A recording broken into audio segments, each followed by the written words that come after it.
আজকের ভিডিওতে থাকছে দুপুরের সাধারণ কিছু খাবারের আয়োজন এবং আমার হাতে তৈরি 2 রকমের ভর্তার রেসিপি। হ্যালো, আসসালামু আলাইকুম। কেমন আছেন সবাই? সবার ঈদ কেমন কাটলো?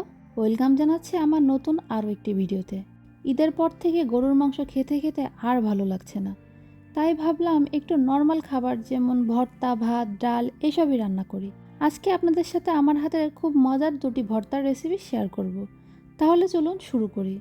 একটি প্যানে সামান্য পরিমাণ তেল দিয়ে কিছু শুকনো মরিচ ভেজে নিচ্ছি, কারণ এটা ভর্তা তৈরির মেইন ইনগ্রিডিয়েন্টস। প্রথমে আমি রসুনের একটি ভর্তা তৈরি করব।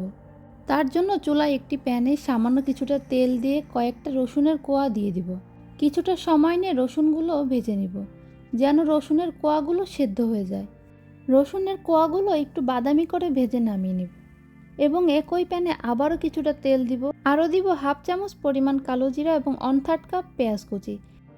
এবার এগুলো কিছুক্ষণ ভেজে নেব। যখন পেঁয়াজটা কিছুটা সফট হয়ে যাবে এবং কালারটা চেঞ্জ হয়ে যাবে, তখনই চুলার থেকে নামিয়ে নেব।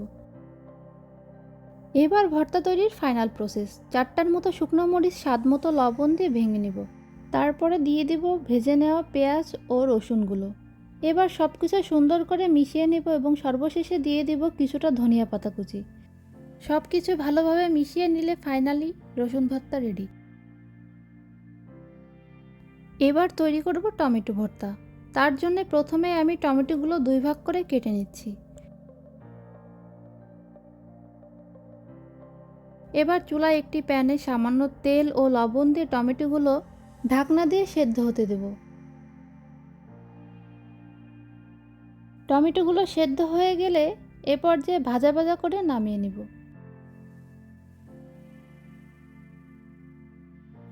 এবার 4 থেকে 5টা শুকনো মরিচ লবণ দিয়ে ভেঙে নিয়ে 1 টেবিল চামচ পরিমাণ পেঁয়াজ কুচি ও সরিষার তেল দিয়ে ভালোভাবে মিশিয়ে নিব।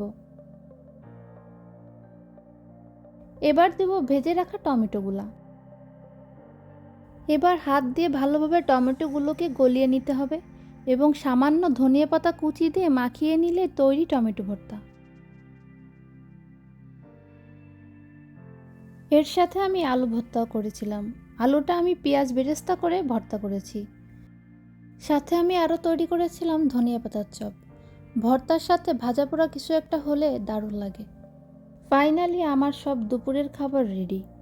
আজকের দুপুরের খাবারে ছিল রসুন ভর্তা, আলু ভর্তা, টমেটো ভর্তা, সেদ্ধ ডিম, পাতলা ডাল ও ধনিয়া পাতার চপ। গরম গরম ভাতের সাথে দারুণ লেগেছিল। ভর্তা ভাত একটা নর্মাল খাবার দেশে থাকতে এমনটাই লাগতো, কিন্তু এখন মনে হয় ভর্তা ভাতে একটা তৃপ্তি আছে। এতেই বোঝা যায় সময় ও স্থান পরিবর্তনে মানুষের স্বাদেরও পরিবর্তন ঘটে। আমি প্রতিনিয়ত প্রতিটা ভিডিওতে একটা রেসিপি শেয়ার করার ট্রাই করি। আমার রেসিপিগুলো আপনাদের কেমন লাগে অবশ্যই জানাবেন। তাছাড়াও আজকের ভিডিওটা কেমন লাগলো সেটা জানাতে ভুলবেন না। আজকের মতো এখানেই বিদায় নিচ্ছি। আল্লাহ হাফেজ সবাইকে।